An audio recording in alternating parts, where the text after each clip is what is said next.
तो अब प्रोबेबिलिटी देखते हैं। अच्छा, पिछले वीडियोस में अपन ने दो टर्म्स को डिफाइन किया।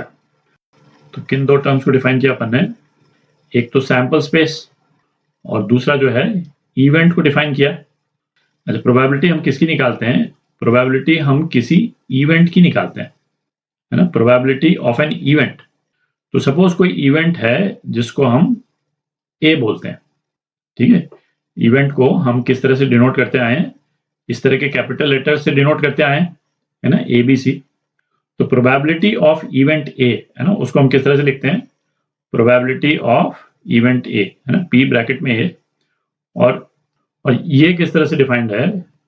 Number of elements in set A divide by number of elements in sample space, ठीक है।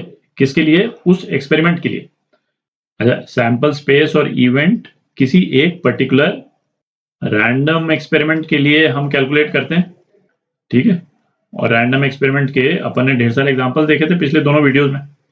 तो सैंपल स्पेस और इवेंट ए, है ना, ये दोनों क्या हैं? ये दोनों सेट्स हैं, है ना, और उसमें ढेर सारे एलिमेंट्स हैं। और ए जो है वो एस का सबसेट है, ठीक। तो अब ऐसा करते हैं, कुछ रैंडम एक्सपेरिमेंट्स लेंगे और उसमें इवेंट्स को डिफाइन करके उन इवेंट्स की प्रोबेबिलिटी निकालेंगे। तो प्रोबेबिलिटी के कॉन्सेप्ट को इनिशियली समझने का वही बेस्ट तरीका है ना, एग्जांपल्स के थ्रू करते हैं उसको। तो जैसे हमने एक कॉइन को टॉस किया, तो है ना, टॉस ऑफ कॉइन, ठीक। तो टॉस ऑफ कॉइन का सैंपल स्पेस जो है वो क्या है? एक हेड एक टेल, ठीक है। हमने इवेंट डिफाइन किया। इवेंट क्या डिफाइन किया हमने? कि हमने टॉस किया तो हेड्स आए, ठीक।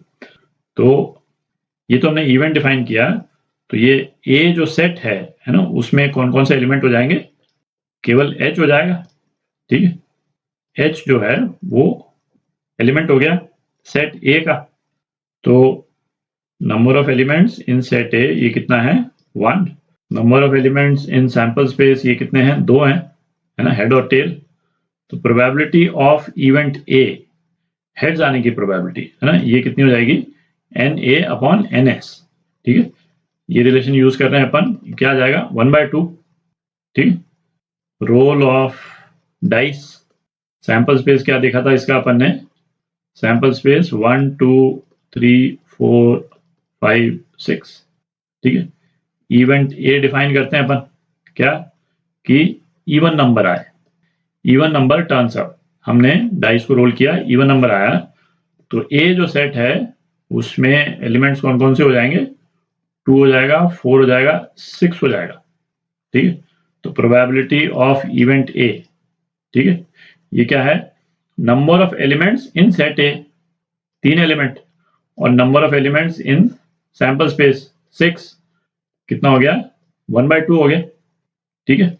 इवेंट ए हम किसी भी तरह से डिफाइन कर सकते थे, है ना। लेस देन 3 वो भी एक इवेंट है ना, ग्रेटर देन 5 एक इवेंट है, ऑड नंबर एक इवेंट है ना। इस तरह से हम किसी भी तरह का इवेंट जो है डिफाइन कर सकते हैं, ठीक है। अच्छा, एक और एग्जांपल लेते हैं।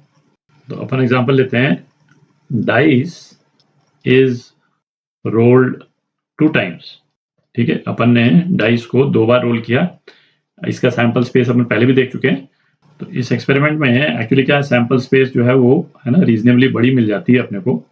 तो उसमें अलग अलग तरह के इवेंट्स को डिफाइन करके फिर उनको, है ना, कंबाइन करके उनकी प्रोबेबिलिटी निकालना, उस तरह के एग्जांपल्स शो करना थोड़ा इजी हो जाता है। तो इसीलिए ये वाला एग्जांपल लिया अपन ने। तो इसकी सैंपल स्पेस तो अपन देख ही चुके हैं पहले, है ना। इसकी सैंपल स्पेस बना लेते हैं। तो ये सैंपल स्पेस है जब किसी डाइस को अपन 2 बार रोल करते हैं। पहला डिजिट जो है फर्स्ट टाइम जो डाइस रोल किया, और दूसरा डिजिट जो है वो सेकंड टाइम जो डाइस रोल किया। 2 इवेंट डिफाइन करते हैं अपन। इवेंट ए क्या है? ये जो 2 डिजिट का जो नंबर बन रहा है वो एक इवन नंबर है, ठीक है। एक इवेंट तो हमने ये डिफाइन किया, और दूसरा इवेंट डिफाइन करते हैं कि सम ऑफ डिजिट्स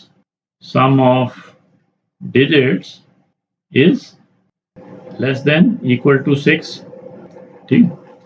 अच्छा, दोनों की अपन प्रोबेबिलिटी निकालें। तो पहले तो इवेंट ए है, number of elements event A में कितने होंगे, है ना, ये टोटल जो है वो 36 है, और है ना, आधे ऑड है आधे इवन है, तो नंबर ऑफ एलिमेंट्स सेट ए में ये कितने हो जाएंगे, 18 हो जाएंगे। तो प्रोबेबिलिटी ऑफ इवेंट ए क्या हो गई, 18/36, है ना, सैंपल स्पेस में 36 एलिमेंट्स हैं, तो ये 1/2 हो गया। ठीक, अच्छा, अब इसी तरह से number of elements in event B, है ना, इवेंट बी में नंबर ऑफ एलिमेंट्स जो है वो कितने हो जाएंगे, sum of digits is less than और इक्वल टू 6। तो अब आप देखें, ये यहां से यदि मैं लाइन बना दूं, ये लाइन बना दी, इस लाइन के ऊपर ये जितने, ये जो ट्रायंगल बना हुआ है इसमें जितने एलिमेंट्स हैं इनका सबका सम जो है वो लेस देन इक्वल टू 6 है ना, दिख रहा है। तो ये कितने एलिमेंट्स हैं, 1 2 3 4 5 6 7 8 9 10 11 12 13 14 15, 15 हैं टोटल। ठीक है, तो प्रोबेबिलिटी ऑफ इवेंट बी जो है वो क्या हो गई, 15/36 हो गई। ठीक है, तो ये क्या हो गया, 5/12 हो गया। अच्छा, अब आप देख सकते हैं कि इवेंट ए और बी में कई एलिमेंट्स जो हैं वो कॉमन है। ठीक है, इवेंट ए के जो एलिमेंट्स हैं वो कौन से हैं, ये ग्रीन वाले पोर्शन में जो इवेंट ये अपन ने बना दिए, है ना, ये सारे एलिमेंट्स जो हैं वो इवेंट ए के हैं, है ना, और बी वाले कितने हैं, है ना, इस वाइट लाइन के ऊपर वाले सारे वो बी हैं। तो इसमें, है ना, आप देख सकते हैं कि ये जो एलिमेंट्स हैं ये कॉमन है, किसमें, सेट ए में और सेट बी में। तो इस चीज को यदि हम एक वेन डायग्राम में डिपिक्ट करते हैं, है ना, सेट थ्योरी में हम वेन डायग्राम पढ़ चुके हैं, तो वेन डायग्राम में डिपिक्ट करेंगे तो कुछ इस टाइप का फिगर बनेगा। तो यदि ये जो पिंक वाला जो सर्कल है प्रोबेबिलिटी ऑफ इवेंट ए है, और ये जो ग्रीन वाला सर्कल है ये प्रोबेबिलिटी ऑफ इवेंट बी है। ठीक है, अच्छा, ये ब्लू वाला जो हमने बॉक्स बनाया है ये क्या है, ये रैंडम एक्सपेरिमेंट के जितने आउटकम्स हैं उनकी प्रोबेबिलिटी है। ठीक है, तो इस ये ब्लू बॉक्स बेसिकली, है ना, 1 है, ये है probability of all the elements in sample space. ठीक है, तो ये तो ऑब्वियसली 1 है। ठीक है, अच्छा, अब एक चीज देखें, है ना, दो इवेंट्स को कंबाइन करके भी हम एक नया इवेंट बना सकते हैं। ठीक है, जैसे ए यूनियन बी, ठीक है, ये एक नया इवेंट हो गया, और इसको हम किस तरह से डिफाइंड होगा, ये कि ए और बी, है ना, मतलब इवेंट ए का कोई भी एलिमेंट हो जाए या फिर इवेंट बी का कोई भी एलिमेंट हो जाए तो वो ए यूनियन बी में आ जाएगा। ठीक है, तो कहने का मतलब क्या हुआ कि यदि ये सैंपल स्पेस जो अपन ने बना रखी है इसको अपन देखें तो जितने एलिमेंट्स इस लाइन के ऊपर हैं वो, ठीक है, वो भी ए और मतलब ए यूनियन बी में होंगे, और ये वाले जो एलिमेंट्स हैं, है ना, 52 62, फिर 34 से 64, और ये 16 से 66। ठीक है, ये सारे के सारे एलिमेंट जो हैं वो ए यूनियन बी में होंगे। ठीक है, कि ए हो जाए या बी हो जाए तो उस इवेंट की सैंपल स्पेस जो है वो दोनों को कंबाइन कर देगी बेसिकली। ठीक है, अच्छा, अब दूसरा इवेंट क्या हो गया, ए intersection B.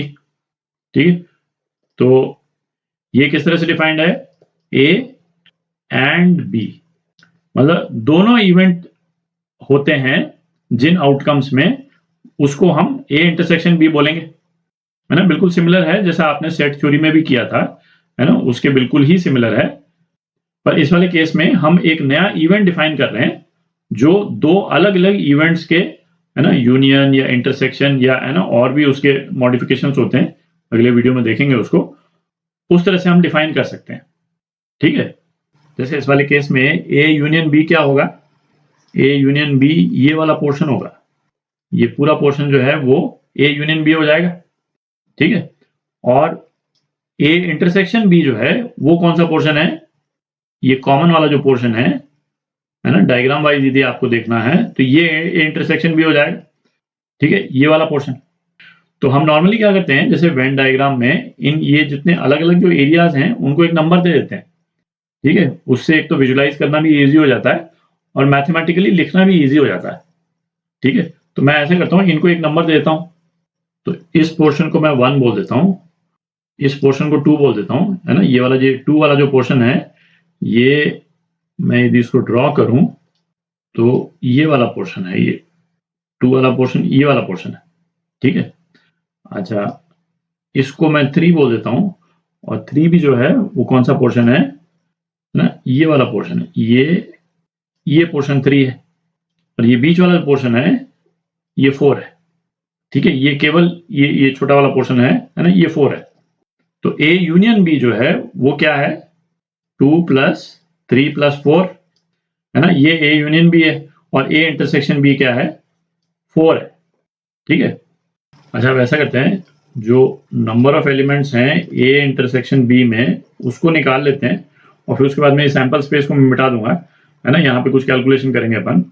Number of elements A intersection B में ये कितने हैं, दिख ही रहा है, 1 2 3 4 5 6 है ना, 6 एलिमेंट हैं जो कि ए इंटरसेक्शन बी में है, ठीक है। अब मैं इसको मिटा देता हूँ। अच्छा, तो अब probability of A union B यदि अपने को निकालना है, ठीक है, तो ये क्या हो जाएगा, प्रोबेबिलिटी ऑफ ए, है ना, एग्जैक्टली जिस तरह से आपने सेट थ्योरी में ए यूनियन बी हम निकालते हैं, है ना, वो किस तरह से निकालते थे, ए यूनियन बी जो है वो क्या होता था, ए है ना plus B minus A intersection B, ठीक। और प्रोबेबिलिटी के टर्म्स में यदि हम लिखेंगे, प्रोबेबिलिटी के टर्म्स में हम लिखेंगे तो बेसिकली जो नंबर ऑफ एलिमेंट्स हैं उसको सैंपल स्पेस के नंबर ऑफ एलिमेंट्स से डिवाइड कर देंगे, है ना, तो चीज जो है बिल्कुल सिमिलर टाइप की हो जाती है। तो probability of A union B, ये हम किस तरह से लिख सकते हैं, probability of B minus probability of A intersection B, ठीक है। अब probability of A union B यदि हमको निकालना है, तो probability of A intersection B अपन निकाल लेते हैं। Probability of A intersection B, ये क्या हो जाएगा, 6/36 है ना, 1/6, ठीक। तो ये बेसिकली प्रोबेबिलिटी ऑफ ये 4 वाला जो पोर्शन है ना, ये वो हो गया है। अच्छा, यदि एरिया वाइज यदि हम लिखना चाहें, जो जिस तरह से अपन ने डिपिक्ट किया है, तो प्रोबेबिलिटी ऑफ ए जो है वो बेसिकली क्या है, 2 + 4 है, ठीक है। 2 वाले पोर्शन में ये 4 वाला पोर्शन आता नहीं है ना, अलग अलग है। और प्रोबेबिलिटी ऑफ बी ये क्या है, ये 3 + 4 है, ठीक है। और probability of A union B, ये बेसिकली क्या हो जाएगा, है ना, ये 2 + 4 + 3 + 4 माइनस ये पी ए इंटरसेक्शन बी, ये बेसिकली 4 है, ठीक है। ये तो 4 है ना, एरिया 4, तो ये हो जाएगा 2 + 3 + 4, ठीक है। अब प्रोबेबिलिटीज तो अपन निकाल ही चुके हैं, तो उसको डाल देते हैं। तो probability of A union B, ये क्या आ जाएगा, थोड़ा मिटा देते हैं यहाँ पे, ये आ जाएगा probability of A 1/2 plus probability of B 5/12 minus probability of A intersection B. तो ये कितना हो गया, तो ये 3/4 हो गया, ठीक है। तो अगले वीडियो में जो प्रोबेबिलिटी को अपन वेन डायग्राम के रूप में डिपिक्ट करते हैं ना, उसके कुछ और एग्जांपल्स देखेंगे।